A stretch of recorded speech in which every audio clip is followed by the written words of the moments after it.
Maraming salamat, Mr. Chair.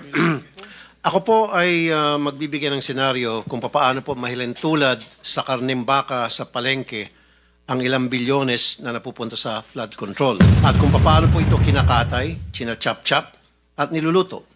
Nagsisimula po yan sa isang proponent na kung saan ay kakatay po siya ng say 20 billion pesos mula sa NEP, BICAM, and ang program appropriation.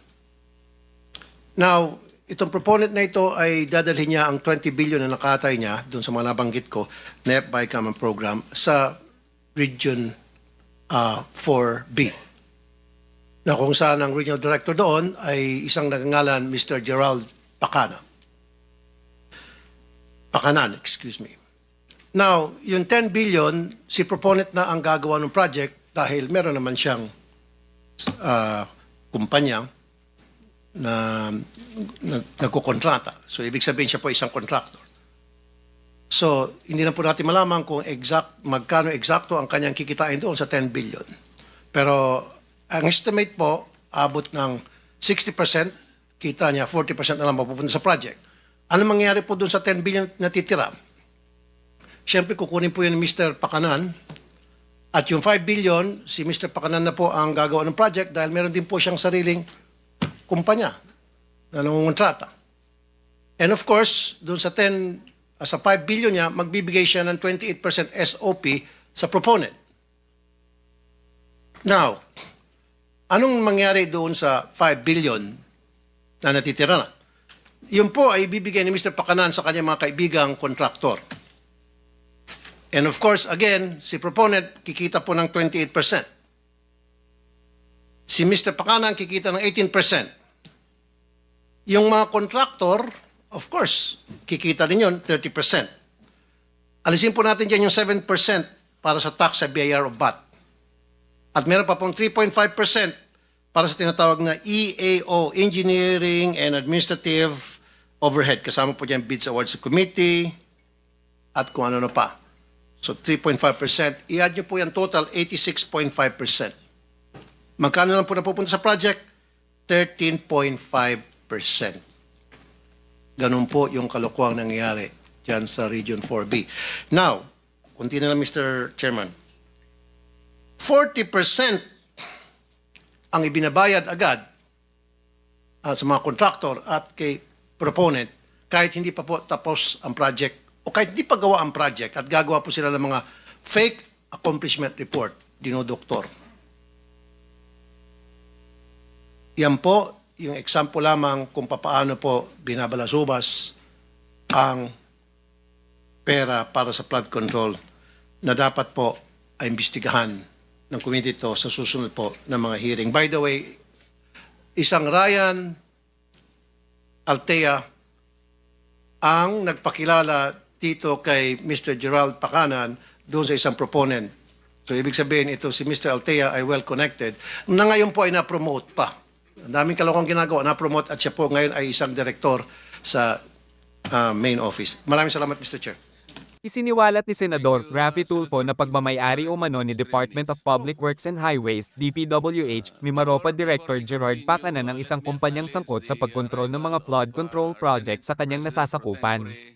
Ibinunyag ito ni Tulfo nitong Martes, 19 ng Agosto, kasabay ng pagdinig ng Senate Blue Ribbon Committee kaugnay ng investigasyon sa mga umano'y maanomalyang flood control project.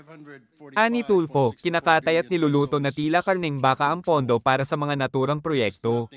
Sinabi ng senador na may sariling kumpanya si Pakanan at kumikita aniya ng 60% mula sa mga proyektong pinopondohan ng gobyerno. Anong mangyayari doon sa 10 billion pesos na natitira? Siyempre kukunin po yan ni Mr. Pakanan. At yung 5 billion pesos, si Mr. Pakanan na lang po ang gagawa ng project dahil meron din po siyang sariling kumpanya na nangungontrata. Sa 5 billion pesos niya, magbibigay siya ng 28% SOP sa mga proponent, ani Tulfo. Painpeke rin umano ni Pakanan ng mga accomplishment report kahit hindi pa tapos ang mga ginagawa nitong proyekto. Dagdag pa ni Tulfo. Yan po ang dahilan kung bakit substandard o palpak ang mga proyekto at karamihan ay ghost projects na. Ang sistemang ito dumadaan mula sa politiko, undersecretaries, regional director, district engineer hanggang sa project engineers. At sa bawat opisyal na dadaanan pa ng flood control project na ito ay nakakaltasan pa ito ng 2 hanggang 5%. Halimbawa, kung ang proyekto ay pinondohan ng 100 milyon, nasa 40 to 30 milyon na lang po ang halaga nito pag nagawa na dahil sa mga komisyon o kickback simula sa itaas hanggang sa ibaba. At kadalasan ay ghost project na lang ang flood control. Let me ask, sino-sino ang kumita habang libu-libong Pilipino ang nalulunod sa baha? Mr. Chair, we cannot hide behind technicalities anymore.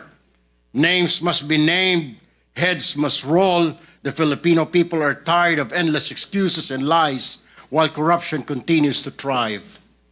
Ilan sa mga government projects ng DPWH ay sila mismo ang gumagawa o tumitira nito na kung tawagin nila ay in-house construction. At ang resulta ng in-house construction na ito ay ghost projects nga. Ilan kasi sa mga opisyal dyan ay mga kontratista o di kaya mga construction company. Ito ang dahilan kung bakit napakaraming mga bilyonaryo at bilyonarya sa DPWH na nagmamayari ng eroplano, daan-daang milyong halaga ng mansyon sa mamahaling subdivision sa Metro Manila. May kasama po pong kasino. At kapag natalo sa kasino o sa sabong, hindi niya nararamdaman kahit milyon ang talo. This committee, Mr. Chair, must not only expose the truth, but also ensure that those guilty are punished, whether they are past or present officials, contractors or protectors in higher office. Kung may nakinabang dito, hindi po ang bayan, kundi ang mga magnanakaw sa pamahalaan. And today, this Blue Ribbon Committee, Mr. Chair, shall make sure that this is the day of reckoning. Tamaan na po ang tamaan, kaibigan, kasamahan, kamag-anak o matataas na opisyal. Justice must be served. Maraming salamat, Mr. Chair. Thank you, Senator Erwin. Sabi mo, names must be named. Sana sinabi mo na yung mga pangalan ng mga politiko eh. Pero may oras ka pa naman, maya-maya ng konti. Kung may listahan ka dyan, banggitin na natin lahat ang mga dapat banggitin. Okay. May I now recognize Senator J.B. Ejercito for his opening statement. Thank you, Mr. Chair. This will be very brief. Of course, we would want to start with the questions already and si clarification already. Sa nakikita ko po, Mr. Chair, na pag-usapan na po, nabanggit niyo po na 350 billion ang taon-taong budget, pero parang hindi ho natin nakikita. We cannot fight nature, but doon po mga flood control projects, dapat sa lalong madaling panahon, dapat na ilalabas ka agad ang tubig. Yun po ang importante. Ang katanungan ko lang po, doon sa 350 billion, saan po ba ito napupunta? Yan ang gusto natin malaman. Nasusunod ba yung master plan kung meron nga ba? Pero simple lang po ang aking analysis, Mr. Chair, sa 350 billion, nabanggit ninyo kanina, yung flood-prone provinces, areas, may mismatch po kung saan napupunta yung bulk ng mga proyekto na flood control. Mr. Chair, kung hindi nasusunod ng flood ang ating pong master plan, kung pinaghahati-hatian ng bawat distrito ang flood control management, ang mangyayari po niyan ay patsi-patsi po talaga ang ating proyekto. In flood-prone areas like Central Luzon, magmula Tarlac, Pampanga, Bulacan hanggang Metro Manila, ang kailangan po natin dyan ay mga floodways, spillways, water impounding areas, and strategic pumping stations para talagang mailikas o imalabas ang tubig. Pero kung panay slope protection, drainage improvement at iba pang maliliit na program na proyekto lamang ang ating makikita, ay hindi natin talaga mahanapan ng mabibigyan ng solusyon ang pagbabaha. Siguro simple lang, Mr. Chair, tayo po at yung mga opisyal, hindi ho tayo biktima. Ang nakakaawa, yung mga biktima na pagbabaha na pinaghirapan po nila, sasakyan, motorsiklo, refrigerator at lahat na kanilang pong pinaghirapan ay taon-taon.